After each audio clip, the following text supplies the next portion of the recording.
Today on the Autism Channel World News, Carl Nubiel with another study that adds to the growing list of possible causes of autism. And Tim Yancey with a report you'll want to hear if you have a teenager on the spectrum who's trying to choose a college. I'm Nancy Quinones, and this is TAC World News for Friday, March 27th, 2015.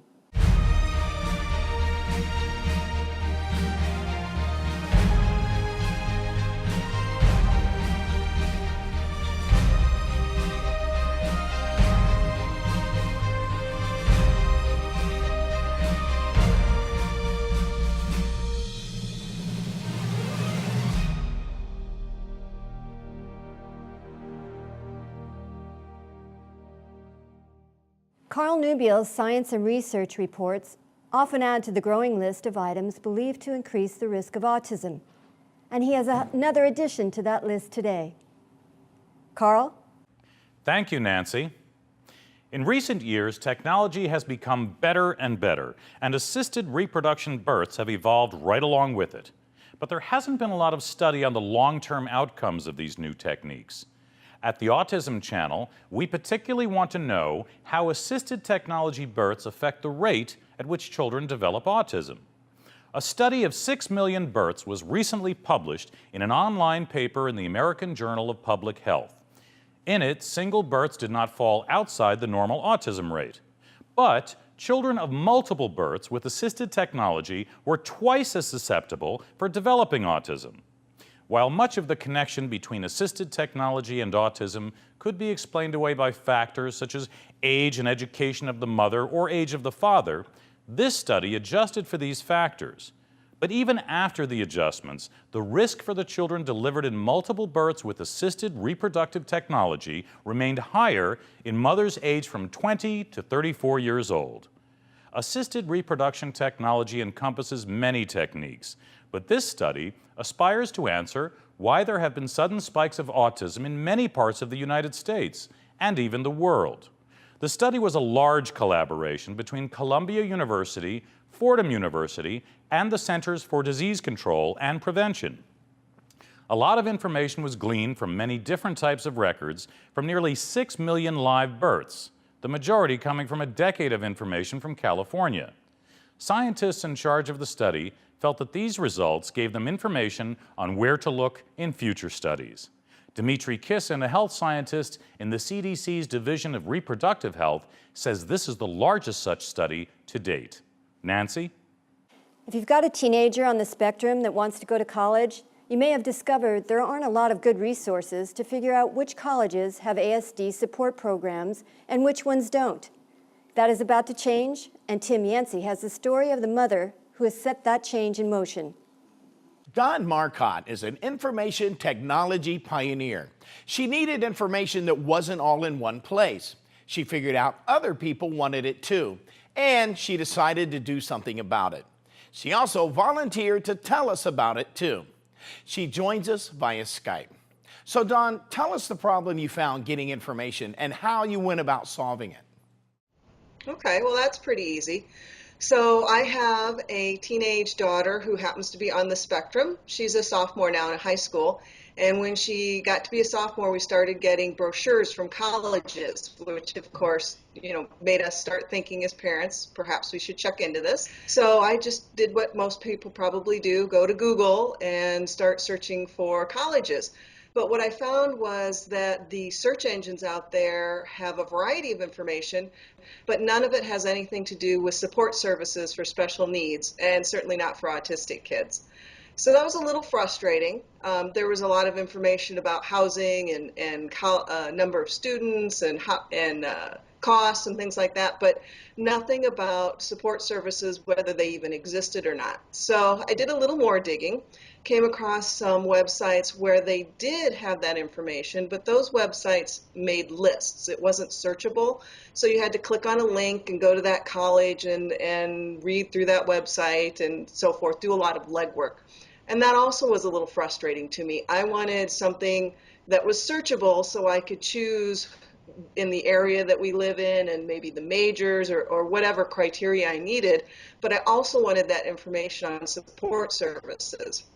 So since it wasn't out there, I decided that maybe I should build that, because I have been involved in the autistic community for a fair number of years now. And so it was a common complaint from many parents that they're trying to find colleges, they want their child to be successful, but they're worried about throwing them to the wolves, more or less, after high school with no support services. So that's what I did, is I went out and I actually got information directly from the government statistics website, because I felt like that would be the most accurate. And lots of information. I actually ended up getting a spreadsheet that was over 5,000 lines long. So that's 5,000 colleges that are accredited within the United States. But of course, it still didn't have the support information. So then I went back to the websites that had the lists, and I really dug into that and clicked on those links and added that information into this spreadsheet. So what I ended up with was a spreadsheet that had information on support, whether it was through the college directly, or some colleges use a third-party vendor to do their services. And then some schools don't have services specific for autistic students, but they've been identified on different websites as being very, very friendly, willing to work with the students and the parents and make sure that they get the support that they needed. So that's what I have now, is this lovely long spreadsheet with information. I did end up finding over 300 colleges that have support services. So that was really nice to see. Something in just about every state, usually more than one college in every state. So when parents go online and they Google, colleges for autistic kids, you invariably get that top 10 list. Well, if you don't live where they are, that's not terribly helpful. So the idea is this spreadsheet that I'm going to upload into a searchable database so that parents can use it or students can use it to find what they need. You asked for help. Did you get the help, and Yes. are you still looking for help? I am still looking for help. I have about 100 people who have agreed to take a first pass look at what I have done in the spreadsheet, or the database, once it's loaded, so they can give me some feedback on formatting and what they'd like to be able to search on and various things like that. So if there's anyone that's interested in doing that, I would love to have them take a quick look at it. The other thing that I am really looking for is someone to help me with the actual database itself. I'm not a programmer. All I've done is taken some software and put a spreadsheet into it and loaded it. So it's not necessarily going to be pretty. And I'm a little concerned that some of the things that people are really going to want to see, I'm not going to know how to do. So I would love to get some help with that. So if there's any programmers familiar with Joomla, is the type of website it is. So. Thank you so much. Finally, how can people contact you, and how can they see the data? They will be able to see the data on April 1st, which I believe is Wednesday of this week. And it will be available on my website, which is www.asd-dr.com. And you'll see the menu, and it will be the search database is what it's going to be called. So you can go out there and take a look at it. Dawn Marcotte, thank you for telling us about your new database. Thank you. I'm Tim Yancey. Nancy? Since 1998, the autism community has hotly debated autism causation in the wake of a controversial study. There's new information about one of the underlying claims of that study that has just been published 2 days ago on Wednesday. We'll have early details when we return.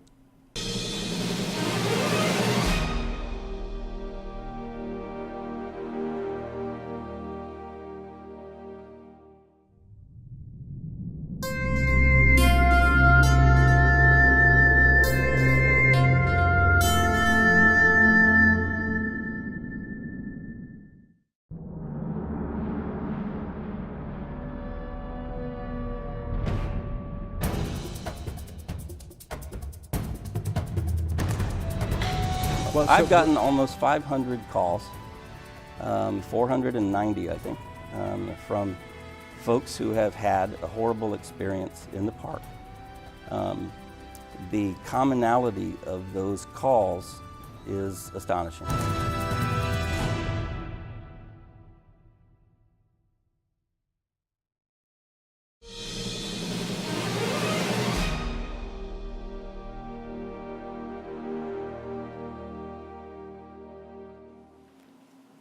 If there's a third rail in the autism community, it's anything involving the long-standing battle between Dr. Andrew Wakefield and his legion of supporters on one side, and the vast majority of the medical profession and public health community on the other.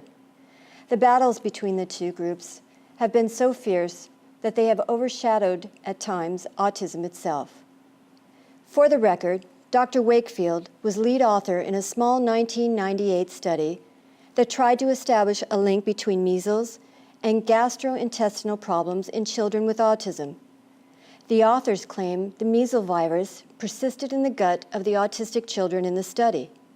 The mumps, measles, and rubella vaccine was suggested as one method through which the virus invaded the intestinal system. An actual measles infection was claimed as an alternate cause. That paper was redacted by The Lancet, and most of the authors have since disclaimed its conclusions. But the pushback has been so strong that every facet of this complex causation theory has been attacked by partisans on one side and unconditionally defended by partisans on the other. In the crossfire has been the base assertion that gastrointestinal symptoms are associated with autism. One group claims an intrinsic part of the people's autism, others say it's simple comorbidity. To a great extent, this is a political debate and not a medical one, and several studies were undertaken to try and replicate the findings. In many of those studies, no gastrointestinal relationship with autism was identified. But the AMA's journal called JAMA Psychiatry released a study online on March 25th that documents a strong correlation between children with autism and their mothers reporting a wide range of symptoms such as GI problems, food allergies, and intolerances. This study, to a great degree, simply reinforces what many people have long suspected, but it at least sets some ground rules for the long-standing debate to have some grounding in real research. The cohort sizes in this study are significant, nearly 5,000 in the ASD developmental delay groups and 40,000 in the control groups.